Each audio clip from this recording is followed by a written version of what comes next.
다니엘을 삼키지 못합니다. 왜 그럽니까? 왜 그렇습니까? 왜 죽음의 세계가 그들을 삼키지 못합니까? 그럼 이 두 사람의 공통점이 있다면 그것이 무엇입니까? 하나님의 긍휼로 베푸신 바로 믿음입니다. 믿음. 죽음도 사망도 사단도 마귀도 악령도 어찌할 수 없는 예수 그리스도를 향한 그 믿음의 능력이 이 두 사람을 믿음의 사람으로 만든 것입니다. 여러분, 여러분의 교과서를 보기 전에, 여러분의 지식이 있기 전에 미국이 태평양 너머에 있다는 것을 여러분 알았습니까? 믿었습니까? 미국이 어떻게 태평양 건너에 있다는 것을 여러분 아십니까? 그리고 믿습니까? 여러분 사진을 봤죠? 또 배웠죠? 미국은 그것이 있다. 신들을 발견해서 그것이 있다 라는 소식을 들었기 때문에 미국이라는 곳이 있는 거죠. 그렇다면 믿음도 마찬가지예요. 믿음도 성경 말씀을 통해서, 복음의 메시지를 통해서 성령께서 우리에게 믿음의 능력을 주실 때 이 믿음으로 이 성경 말씀이 진짜인 줄 알고 받아들이게 된다 이거죠. 우리의 능력과 우리의 노력이 아닌 전적인 하나님의 선물로, 전적인 하나님의 은혜로 하나님의 말씀이 100% 예입니다 라고 받아줄 수 있다 이거죠. 우리의 능력이 아닙니다. 히브리서 11장 5절을 보면 이런 말씀이 있습니다. 믿음으로 에녹은 죽음을 보지 않고 옮겨졌으니 하나님이 그를 옮기셨으므로 다시 보이지 아니하였느니라. 그는 옮겨지기 전에 하나님을 기쁘시게 하는 자라 하는 증거를 받았다. 에녹은 죽음을 맛보지 않고 생명의 세계로 간 이유가 바로 어디 있습니까? 날마다 하나님을 기쁘게 하시는 삶에 대한 증거가 있더라는 것입니다. 여러분, 하나님을 기쁘게 하시는 삶이 있습니까? 하나님과의 영적인 교통, 하나님과의 인격적인 고통이 예수 그리스도 안에서 일어나고 있습니까? 하나님이 가장 기뻐하시는 것이 뭘까요? 하나님이 가장 기뻐하시는 게 뭘까요? 그것은 바로 하나님의 하나밖에 없는 독생자 예수 그리스도에 대한 십자가를 향한 믿음, 십자가를 향한 그 믿음만이 하나님께서 기뻐하시고 받아주십니다. 에녹도 죽음의 세계를 보지 않고 바로 영원한 세계에 들어간 것도 예수 그리스도 안에 있었기 때문에, 그 믿음으로 살아갔기 때문에 에녹은 죽음 너머에 있는 영생의 나라로 바로 직행하게 됩니다. 여러분, 하나님을 기쁘시게 하는 것이 무엇일까요? 학생 신분이면 공부 잘하는 거, 청년이면 직장 얻어 열심히 일하여 돈 버는 거, 한 가정의 가장이라면 자녀를 잘 돌보고 교육시켜 사는 거. 여러분, 하나님이 기뻐하시는 그 한 가지가 무엇일까요? 그건 날마다 이것이 아닐까요? 예수 그리스도 십자가 나 자신, 예수 십자가의 나 자신의 정과 육체의 욕심을 성령으로 쳐서 죽이는 일이 아닐까요? 우리보다 먼저 십자가로 죽음의 세계로 들어가셔서 부활의 능력으로 하나님의 영광을 보여주신 예수님의 죽음에 날마다 성령으로 동참하는 것이 하나님을 기쁘시게 하는 것이 아닐까요? 또한 우리가 받은 믿음의 내용이 이것입니다. 갈라디아서 5장 24절 25절을 보면 이런 말씀이 있습니다. 아까 제가 읽었죠? 그리스도 예수의 사람들은 육체와 함께 그 정욕과 탐심을 십자가에 못 박아내니라. 25절에 만일 우리가 성령으로 살면 또한 성령으로 행할지니. 여러분 안에 주님의 영, 그리스도의 영, 하나님의 영, 보혜사 성령께서 계십니다. 그 보혜사 성령께서 하시는 역할이 뭡니까? 날마다 우리를 어디에? 십자가에 쳐서 예수 그리스도를 복종하게 하는 것, 예수 그리스도를 날마다 알아가는 것, 예수 그리스도의 사랑에서 하나님의 그 풍성한 은혜를 알아가는 것. 4절입니다. 썩지 않고 더럽지 않고 쇠하지 아니하는 유업을 잊게 하시나니 곧 너희를 위하여 하늘에 간직하신 것이라. 이거 보세요. 너희를 위하여 하늘에 뭘 간직했다고요? 썩지 않고 쇠하지도 않고 더럽지 않는 유업을 간직했다고 합니다. 여러분의 유업이 무엇입니까? 우리의 유업이 무엇입니까? 우리의 유업이 이 땅에 잘 살고 잘 먹고 재산 많이 축적하는 것, 우리 유업의 자식을 잘 키우는 것, 물론 그것도 옳지만 우리의 영원한 유업, 우리 성경에서 말씀하는 유업, 그 유업이 무엇입니까? 돌입니까? 자식입니까? 아니면 여러분이 가장 소중하게 여기시는 그 무엇입니까? 사도 베드로는 말합니다. 죽은 자들 가운데서 생명의 성령으로, 생명의 능력으로 부활하신 예수님 안에 있는 산 소망, 이것이 성도 영원한 유업이 아닐까요? 산 소망, 예수 그리스도 안에 있는 산 소망. 여러분에게 소망이 있다면 그것이 무엇일까요? 저에게 소망이 있다면 그것이 무엇일까요? 우리 각자는 우리 자신이 소망하는 것을 한 가지씩 갖고 있을 것입니다. 그것이 무엇이든 간에 우리의 산 소망은 십자가의 새 언약의 피를 흘리신 주 예수님 뿐입니다. 우리에게 이것 외에는 다른 소망이 있다면 오늘 한번 고민해 보시기 바랍니다. 무엇이 나에게 산 소망에만 하는지, 무엇이 나에게 산 소망에만 하는지.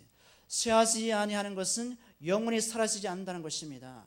우리 하나교가 몇 주 전부터 건강한 교회, 복음으로 하나 되는 교회를 지향하면서 소그룹 형태의 모임을 실질적으로 연구하고 적용하고자 매주 오후 예배 마치고 모임을 갖고 있습니다.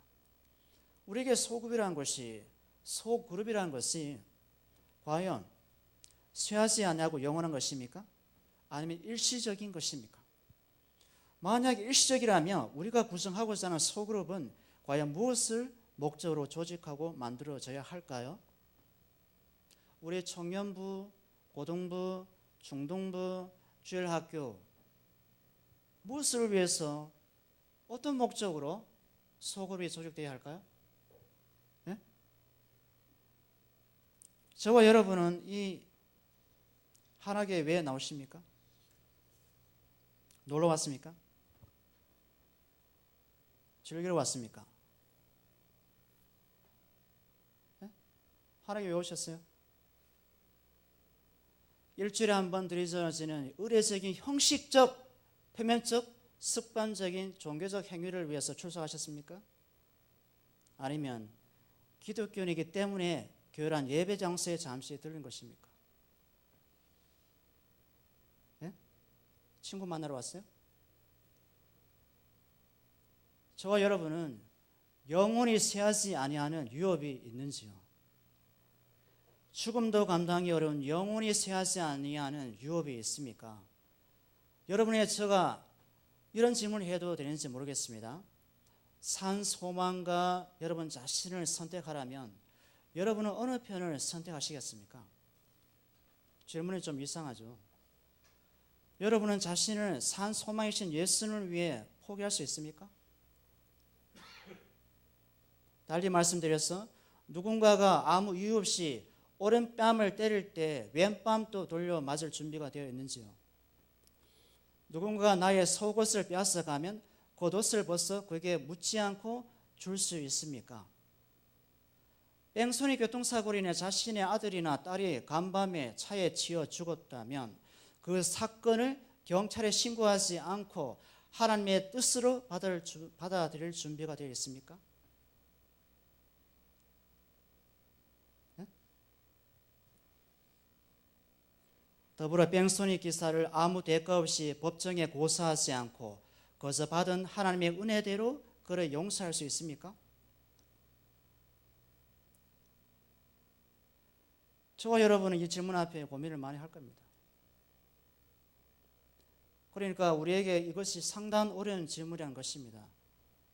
예수님의 말씀을 한번 들어보겠습니다. 마태복음 5장 39, 40절의 말씀, 이런 말씀이 있습니다. 나는 너희에게 이르노니 악한 자를 대적하지 말라.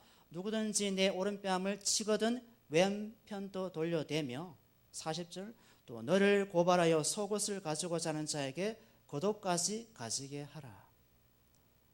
이게 예수님의 말씀이에요. 어렵죠? 제가 설교를 저의 얘기를 하지 않습니다. 그렇지 않습니까? 듣기 싫죠? 엄청 듣기 싫습니다.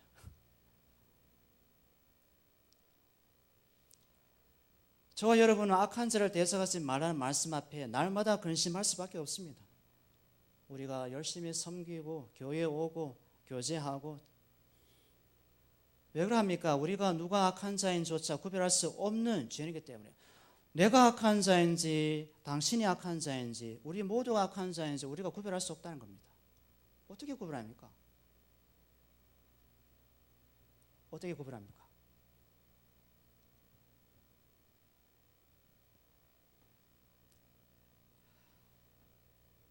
다 각자 자신의 기준대로 사람을 평가하기 때문에 이런 현상이 생기는 것입니다. 대한민국 법원이 왜 만들어졌습니까? 우리는 각자의 법을 갖고 있기 때문에 이를 조율하고 중재하기 위해 대한민국의 법원이 만들어진 것입니다. 그럼 하늘나라의 천국법정이 어떻습니까? 5절입니다. 너희는 말세에 나타내기로 예비하신 구원을 얻기 위하여 믿음으로 말미암아 하나님의 능력으로 보호하심을 받았느니라. 하나님의 능력으로 말미암아 보호하심을 받았느니라. 이미 끝났습니다. 우리가 어떤 환경에 있든 어떤 제약 가운데 있든 하나님의 능력이 여러분과 저를 보호하고 계십니다. 왜 그렇습니까? 우리에게는 그 아들의 피가 있기 때문에, 우리에게는 예수님의 흘리신 그 피가 있기 때문에 하나님께서는 어떤 형편에든 여러분을 지키는 능력이 있으십니다. 비록 오른뺨을 때리면 왼뺨을 안 돌려대도 하나님은 그것을 아시고 하나님의 능력으로 여러분을 붙들고 있습니다. 이것이 복음이 아닙니까? 하늘나라의 천국 법정 오직 믿음으로 말미암아 하나님의 능력을 드러내는 법정입니다. 믿음의 주님이시고 온전케 하시는 예수님의 십자가 희생을 믿음으로 말미암아 드러난 하나님의 능력의 자리가 저와 여러분이 서야 할 하늘나라 천국 법정입니다. 하나님은 우리 각 사람에게 천국 법정에게 이런 질문을 던질 것 같습니다. 너가 천국에 살아갈 이유가 무엇이니? 저와 여러분 천국에 살 이유가 무엇입니까? 저와 여러분을 위한 영원한 행복과 생명이 무엇입니까? 무엇 때문입니까? 우리가 하나님께 보호받은 능력은 예수님께서 허락한 믿음뿐입니다. 우리가 천국에 살 이유가 있다면 그것은 하나님의 어린 양으로서 십자가에 죽으시고 영광으로 부활하신 예수님의 의와 믿음입니다. 내가 예수님의 십자가에 다시 죽고 성령으로 매일 사는 것이 하늘나라 천국의 법정의 내용들입니다. 그러나 이 세상은 천국의 법정처럼 예수님의 의와 믿음으로 살기에는 너무나 벅차 보입니다. 아까 기도하는 것처럼 세월호 이런 사건들, 그 이유가 무엇일까요? 그것은 죄로 역사하는 사단이란 어둠의 세력 때문이 아닐까요? 누가복음 22장 31절에 이런 말씀이 있습니다. 시몬아 시몬아, 베드로죠. 베드로야 베드로야, 보라 사단이 매일 까부릇 하려고 너를 청구하였으나. 우리 주변의 어둠의 세력인 사단은 우리의 마음을 움켜잡으려고 합니다. 우리의 마음, 천국에 가 있는 마음을 빼앗으려고 합니다. 왜 그렇습니까? 사단이 부여받은 사명 때문에 그렇습니다. 사단은 우리의 생명을 완전히 제어할 수 없습니다. 단지 사단은 우리에게 와서 천국에 향한 그 마음을 빼앗아 가는 것이 그의 사명입니다. 6절입니다. 그러므로 너희가 이제 여러 가지 시험을 말미암아 잠깐 근심하게 되지 않을 수 없으나 오히려 크게 기뻐하는도다. 사단은 우리에게 여러 가지 시험거리를 제공해 줍니다. 여러분, 여러분에게 찾아온 사단이 여러분의 시험거리를 얻는 걸 좋습니까? 여러분, 여러분이 받은 시험거리가 뭡니까? 하나님도 당신의 계획과 뜻을 이 시험거리를 잠시 허락합니다. 고린도전서 10장 13절을 보면 이런 말씀이 있습니다. 사람이 감당할 시험 밖에는 너희가 당한 것이 없나니 오직 하나님은 미쁘사 너희가 감당하지 못할 시험 당함을 허락하지 아니시고 시험 당할 즈음에 또한 피할 길을 내사 너희로 능히 감당하게 하시느니라 말씀하고 있습니다. 하나님은 당신의 능력으로 하늘에 속한 기쁨을 믿음 안에 누리는 것이 무엇인지 몸소 체험하도록 우리에게 구약시대 욥처럼 잠깐 동안이나마 시험거리를 허락하십니다. 사단은 그 순간 기뻐하겠죠. 그러나 시험 시간이 지난 후에 사단이 아닌 하나님의 자녀들이 오히려 더 기뻐하고 환호할 것입니다. 고린도후서 4장 10절을 보면 이런 말씀이 있죠. 우리가 잠시 받은 환난에 경한 것이 환난에 가벼운 것이 지극히 크고 영원한 영광에 중한 것을 우리에게 이루게 함이니. 하나님께서 환난을 주시고 고난을 주시고 시험거리를 주시는 것은 바로 하늘나라의 영원한 영광의 그 중함을 우리에게 알려주기 위해서 시험거리와 환난과 고통을 허락하는 것입니다. 예를 들어 보면 이런 것입니다. 엄마가 자식에게 용돈을 한 5만 원 정도 줄 수 있지만 그 자식에게 5만 원 받을 수 있는 그 가치에 대해서 교육하고 일을 시킨다면 그 5만 원에 대한 가치에 대해서 생각을 하겠죠. 그러나 덥석 5만 원 그냥 준다면 그 자녀는 그냥 5만 원, 좋아, 엄마, 그냥 고마워, 내가 쓸게. 이렇게 안다 이거죠. 그러면 하나님께서 우리에게 왜 예수님의 십자가 없이 구원할 수 있었는데 왜 십자가 허락하셨습니까? 그것은 바로 아들의 아픔에 동참하라고, 아들의 그 깊은 사랑에 동참하도록 하기 위해서 우리에게 십자가란 사건을 보여주신 것입니다. 7절입니다. 너의 믿음의 확실함은 불로 연단하여도 없어질 것보다 더 귀하여 예수 그리스도께서 나타나실 때 칭찬과 영광과 존귀를 얻게 하실 것이라. 하나님의 허락한 시험을 통해 우리에게 주축하자 하시는 당신의 뜻이 예수님이 절름하신 그날 믿음의 확실한 증거의 실질적인 내용을 보여주기 위한 것입니다. 불로 연단하여도 없어지지 아니할 우리의 보배 되시는 예수 그리스도 안에 담겨있는 믿음의 증거들, 주님의 칭찬과 영광과 존귀가 바로 우리의 것이 된다는 것입니다. 예수님이 갖고 계시는 영광과 칭찬과 존귀가 우리가 예수님의 신부이기 때문에 우리의 신랑 되신 예수님이 그것을 우리에게 주신다는 것입니다. 우리가 무엇이 잘나서 그것을 받을 것이 아니라 하나님의 존귀한 자녀이기 때문에 자녀로서 예수님 안에서 그런 영광과 칭찬과 존귀를 받게 된다는 것입니다.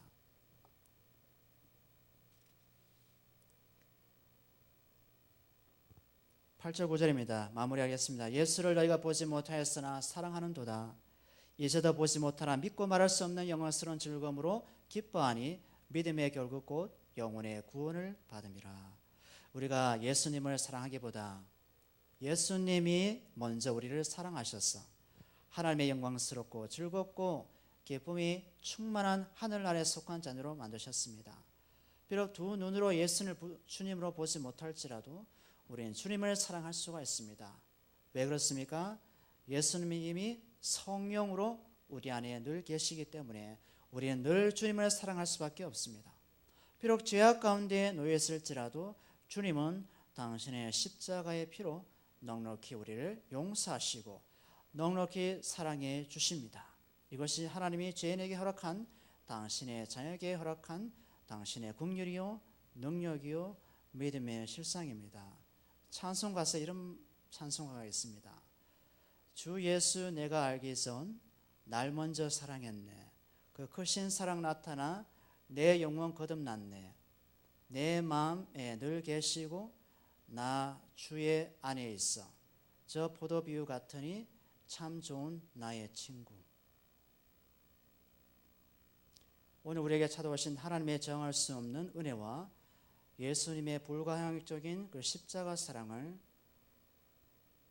거절하지 마시고 마음을 활짝 여셔서 소망의 문이 되신 예수 그리스도를 통해서 하나님께 나아가는 귀한 시간 되겠으면 좋겠습니다.